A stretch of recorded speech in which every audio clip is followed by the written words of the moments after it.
I want to talk to you about the beauty of living and giving.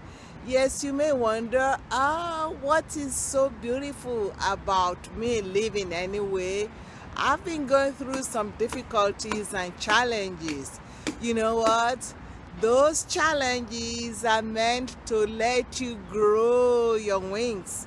They are meant to make you understand what life is all about.